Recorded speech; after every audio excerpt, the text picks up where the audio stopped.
Hey guys, Rob or Panics here, and welcome to another tutorial. I believe this is number 9. Can't be definite though. Today we are going to cover thumbnails. A lot of people ask me how to do these, and actually I thought it was quite easy, but we're going to do a couple of sort of basic methods. First of all, what you're going to want to do is you're going to want to open Photoshop, go to File, New, and you're going to want a canvas size of 1280 by 720. There you go. That is the size of your thumbnail. Now, you can go down 2 routes. I'd suggest either going dark or light. You can go down the middle, but the truth is, you want something that's going to stand out.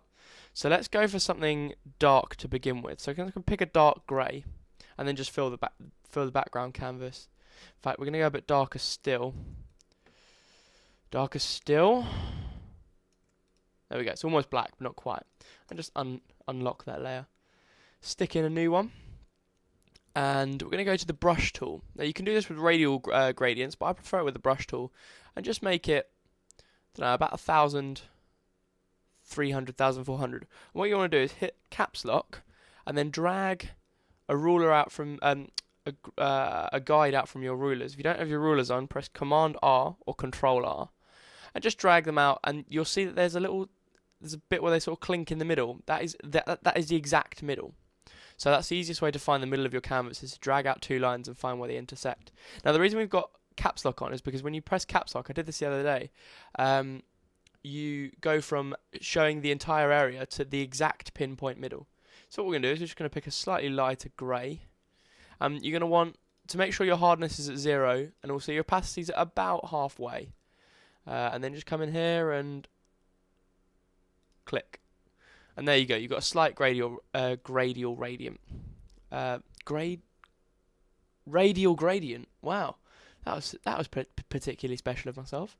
And another one that I quite like is, I don't know what this brush set is called. I think it's called like Sunburst. Where have they gone? This is something that I use sometimes, but you can make them yourselves or you can find them online. If I find the link for the oh bollocks, where's the brush gone? If I find the link for the brush set, I will link it here. Oh, here we are. So we'll go for this one. And again, this is a 1280 brush set. So we create a new layer, and then just click right in the middle, and you get this nice sort of like sunburst effect.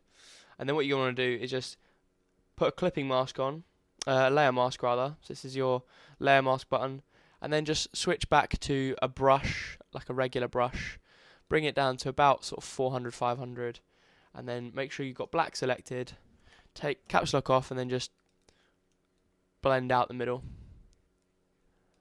Now this is looking a little bit sort of pixely because we've just used grey at the moment. But now we're going to use a secret technique that I like to use.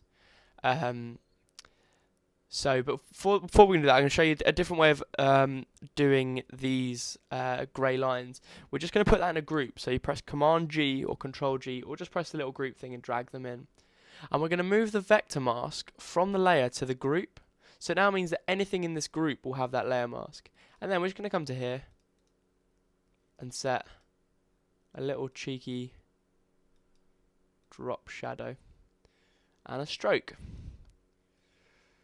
Now because I've done that brush at a low, I've done it at 50% opacity. That's not what I meant to do. So let's just come back into the brush. Let's go back to our sunburst brush. I'm not going to find it again, am I? This is going to be embarrassing. It's twice now. Come on. Where are you? Here we are. So this one here. And just make sure you've got your opacity up for this brush. So caps lock on again.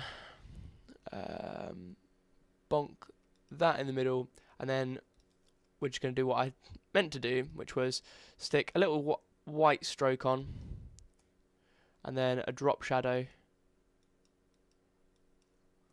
like that. I might just take the stroke down in opacity a little bit, just so it's not too obtrusive. Maybe an inner shadow. Just play around with these kind of things. This is really just the background. And what you're then going to want to do is, I like to blur the edges at this point. So you're going to create a new layer, then go to Image, image, apply image. And what this does is it puts everything that it can see on a new layer. So this is now your layer, and you want to just convert that to a smart object, and then filter, blur, Gaussian blur, and then just bring the blur up to about 10, maybe slightly higher, and then you're going to add the same filter that you had from earlier, maybe a bit bigger. So just create the layer mask, make sure you've got black selected, and that you've got a brush of not hardness, about 500, and your opacity's back down to about 50. And then just start blending in the middle bit. So you can see it's nice and blurred around the outside, but not in the middle. Now to get some colour in this, because black and white thumbnails, unless you do them nicely, are actually quite difficult to get right. So we're going to go to our little half moon next to the layer mask, and that is a fill or adjustment layer. And what we want is a gradient map. Now they're down here, and what this does is it replaces every variation of that colour for what you say here. So we're going to go from a black to a red to an orange to a yellow to a white. Now the truth is that we've not actually done many of the other colours, so we're going to come below that and we're going to put a curves layer in. That's the same way we did the gradient mask. Just drag them up a little bit so that we actually get some quite sort of nice looking stuff. And what we're going to do is we'll make this background, actually we're going to go all the way down to black. Sorry, no, we're going to come to a slightly lighter grey. I knew I'd gone the wrong way. And that just gives it a little bit of a burst of colour. And then what I really want to do is put in a new layer under your gradient mask and above your curves, and just get your your brush tool, have white selected, and just do a couple of splodges here and there, and then a couple of splodges of black. Then maybe just grab it, take the size down, and just another couple of little splodges. And then what you're going to want to do is filter, blur, Gaussian blur, and then just blur it out so it's a nice sort of texture, and then come down and set it to overlay. Now that's just created a bit of a dynamic, a bit of sort of extra oomph to it. And then the last thing you want to do is it's the same textures that I used in my textures and lights download. So if you haven't seen that, the link is in the description to the graphics resources, so go and check them out and you'll see that they're all there. And what you just want to do is find something that's a bit interesting, something a bit funky. Let's just scroll through and see if there's one that I like. There's a couple that I use quite regularly. You'll see me use them quite a lot in backgrounds as just a basis for the background itself. That's quite a nice one. So drag it into Photoshop, Command A, Command C, Command V. So I've just copied and pasted it across, and then just hit screen. So you're starting to get something a bit funky and a bit interesting. And then I'm just going to take the opacity down, put it below these two layers, and you're starting to get something that's a bit funky and a bit, maybe put it under there. And what I'm going to do is I'm going to convert that to a smart object, and then just duplicate it and blur the top one, so we get a nice blur on it. And it softens the hardness of what could be quite sort of a weird shape. So we've got something quite nice now. Actually, we've got an explosive thumbnail that's looking quite interesting. So let's go ahead and add another little style that I like to do, is create a new layer and then just fill it. Doesn't matter what color you fill it with, and then take the fill opacity, which is not the main opacity but the fill opacity, down to 0. Set an inner shadow. Take the distance down to 0, and just bring the choke up and the size up quite a little bit. You'll start to see it's coming out the edge, and then go to stroke. Set the stroke to inside, and then turn the opacity down to 0, and then just bring the size up until you start to see quite a sort of nice bordering effect. Now this is quite an interesting one. You don't have to use it on all of them, and sometimes it won't look very good. But here I think it'll suit it quite nicely. It frames it. Another way you can do it is if you set the color to white, and then you set the blend mode to overlay, you can start to drag the opacity up to brighten it even further still. So actually that's looking pretty fresh, and I quite like that. So we'll go with that. And then the obvious thing your thumbnail needs is text. Now, what you could have done instead of this abstract thing, you could have had an image from, say, Call of Duty or whatever game your thumbnail pertains to, like the video, and that's pretty much that. So what we're going to do is we're going to just hit text, and what you want to do is make sure, let's call this graphics. Spell graphics right. Graphics, new line, tutorial. Graphics thumbnail tutorial. Graphics thumbnail tutorial. Wow. Tutorial. My spelling is off today. Now you can go for several arrangements, and what you want to do is bring up your character styles. Now if you don't have these open, go to Window and then Character, and you'll just get a little thing like this. And you're going to want to bring the font size up, but then the line height up as well. So you're making sure that you're spacing it nicely. Now you can go down a couple of routes. You can have it sort of left aligned and then have some kind of graphic here, which always looks quite nice. But the sort of the standard one that it's quite hard to go wrong with is center it, slap it in the middle. Now Liberation isn't the most fantastic font for thumbnails, because you want something that's impacting, that's easy to read but not boring. So you could go for something like Major Snafu. You're bordering on too difficult to read there. So I just continue to scroll through till you find something that's a bit chunky.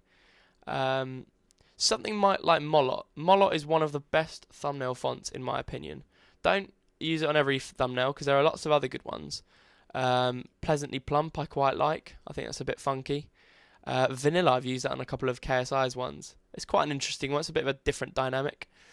And just basically fit something that fits your project. So this, I'm going to go with Comica because actually I quite like Comica. It's an alternate sort of comic font, and it's quite chunky, quite nice. If you find that your font isn't quite chunky enough, you can afford to actually faux bold it. And I use the word faux bold it because you're not actually making it bold. You're just adding a bit of a white stroke through the Photoshop layer. So Comica is actually pretty nice on its own. So we don't really need to do that. So the first thing we're going to do is come to here, and we're going to hit Drop Shadow. Now you can either go for the regular, just like off it a little bit, or the one that I like, and take the distance down to 0, bring the spread up and the size up. Oh, sorry, bring the size spread up and just keep the size nice and low. And then you're going to do exactly the same for Outer Glow, but set it to normal or multiply. Multiply is probably better. Make sure the color's black, and then just bring the spread up, and you'll start to see that actually you're bringing your text forward without doing too much. I'd suggest if you've got a dark background on your thumbnail, or even this orange, the white is a much better idea. But if you've got a light one, you can go for sort of greys and blacks, and then have a lighter drop shadow, so a white or whichever color. If you had a light blue background, you could do that. And then you can go down several ways for doing the actual gradient. You could go for a gradient across the whole thing, something like that, and then maybe put in a nice inner glow on normal. Just bring the choke up a little bit. And actually, that looks pretty nice. That's pretty funky. I talked about lots of different ways to do 2D text in Photoshop. So again, that link is on this series. So if you subscribe to graphics tutorials, then you'll be able to view all of them, and they'll pop up in your sub box whenever they come out. So you'll always be at the forefront of graphics learning. So that's pretty much it. That's pretty much how to make a basic graphics tutorial, graphics thumbnail. I can't really think of any other way to do it, other than if you're then thinking, I don't really like that orange, you can come back to gradient map. This is the best bit about it, because you've actually done no color. You can come back to gradient map and think, no, I don't really like that. Let's make it blue. And immediately, just by changing to like a blue into a different blue, I always like to make sure you've got black at the end, because it gives you a nice sort of depth as you work. We've gone for quite a light feel now. Just make sure it looks balanced. But I quite liked it as the lighter one, so let's bring it back towards that. And I'm just going to show you how to do darker text. Now, this would be a nice opportunity to do a darker blue. rather than a white. So what we're going to do is we're going to set the color to, you just color pick. I've color picked quite a dark blue there, which is really nice. And then what you're going to want to do is come to gradient overlay and change it so that it's just, it goes from no, color to no color, and make it black. Black to black. And then your inner glow, you're going to want to change to your darker blue, or maybe a slightly lighter blue. Now, in fact, you want to change it to black. Don't worry, this is looking a bit shit at the moment. Then just come back and change this. This blue isn't probably isn't light enough, so just bring it up a little bit, and then your outer glow should be, change it to soft light or overlay, and then make it white, and then do the same thing for your drop shadow, and there you go. You've got something a little bit different. You could always put in a stroke and then take the opacity down, or put in a stroke and make the stroke white, so it just sort of stands out a little bit more. You can afford to be a bit funky, and actually that looks really nice as well. So there you are. There's two different ways. Immediately from the same thumbnail, I've created two completely different styles. Now what we're going to go and do is just, because I quite liked it on the orange, we're just going to pop back. I'm a big fan of sort of deep reds and oranges. And what we're going to do is we're just going to hit Command Shift and S, or go to File, Save As, and then we're just going to call it Thumbnail. Now you can see on my desktop I've got all of the different thumbnails for my new rebrand. I like to name them specifically, so we could call this tutorial thummy, and then I put TN on the end, so I know it's a thumbnail because I use watermarks as well. So hit save, and then you want to make sure it's not interlaced. I still don't really know what that does. And then someone asked me to show you how to put them on, so I've opened up my YouTube in a different screen. I'm just going to double check I don't show you anything you shouldn't see. I don't think there is anything, but you go to your video manager. Now guys, this is only for partners, so if you're not a partner then you won't be able to do this. But what we're going to do is we're going to bring up, this is my video manager, welcome to me. I don't think you can see anything that you shouldn't be able to see. So what you do is you just go to edit. So you can do this anytime once you've put your thumbnails up, your video up, and you'll see, these are what you'll see, these three here are what you'll see if you're not a partner. So you'll be able to set it from, I think that's a third, that's a half, and that's 2/3, or maybe it's a quarter, a third, and that is the screenshot of where your video is. So what people used to do is slap bang on the middle. For a couple of seconds they would do the thumbnail. Who the fuck is racing a car outside my house? That's distracting.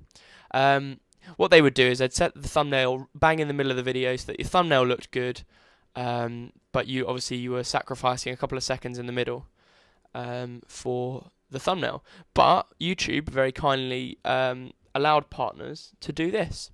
So you click change image, so the bottom one is a change image, and then just hit your tutorial thummy. It'll start to upload it. My internet is struggling to upload a thumbnail. What is this? Come on. There we go. And then I'm not going to change it because I don't want, it can take anywhere between sort of 10 minutes and a couple of hours to change sometimes. Maybe even slightly longer if your videos just come out. And then you hit save changes. I'm not going to hit save changes because I don't really want that one to stay. Well, that is a really nice thumbnail. I'm going to save that for someone else. And yeah, that's it. So if you manage to catch your video just after it's uploaded, you'll be able to upload a custom thumbnail straight away. So I'm going to hit cancel, leave this page, and there you go. I'm going to drag my YouTube off again. That's how you do that. It's really, really simple. And like I say, you can use any of the abstract textures from my texture pack in the graphics tutorial, and basically just play around, work out what looks good. You'll work out quite quickly what doesn't look good, and you'll get to know a handful of fonts that are good for specific reasons, for specific styles or specific games. So this is quite a funny one. Maybe this is a bit of a trolling video. If you've got a Call of Duty one, you might want to go for something a bit more like Bank Gothic in bold. But there's loads and loads of fonts out there. People always ask me what font should I use. Just have a wide range of good fonts. Don't have loads of shit ones that you don't need. I've only got about 100 installed. I've got about 17. I think it's about 17,000 on my laptop, but about 100 are installed. And even still, that's too many. I need to uninstall some of the shit sans serif ones. But that's pretty much that. So that is how to create a wicked thumbnail and how to upload a wicked thumbnail if you're a partner. But remember, if you're making thumbnails for people that are partners and you're not, then that's how you do it if they're having trouble. So I've been Robert Panics. As per usual, leave your suggestions for what you'd want to see in the description, and I'm just going to try and see if I can work out who suggested, because I want to give them a little shout out, because when people suggest stuff to me and I actually do it, I want to, it's in my inbox, hang on, just give me a second. It was Barcelona Forever. So thanks very much for Barcelona Forever for suggesting the thumbnail tutorial. People probably suggested it before, but he actually suggested it yesterday. And I was able to oblige. So here you are, Barcelona Forever. This is how you create thumbnails and add thumbnails. So I've been Robert Panics. Give me suggestions on what you want to see. I hope you guys like the new rebrand. Obviously, it's got a new watermark. And that you guys liked the episode. So as always, subscribe to me. If you liked it, give it a little like, thumb up. If you didn't, tell me why. Tell me what I could improve on. And if you like the tutorials, subscribe to the tutorial series. The link's in the description, and it just means that every time I put one out, it pops up in your sub box. I've been Robert Panics. Thank you very much for watching. Goodbye.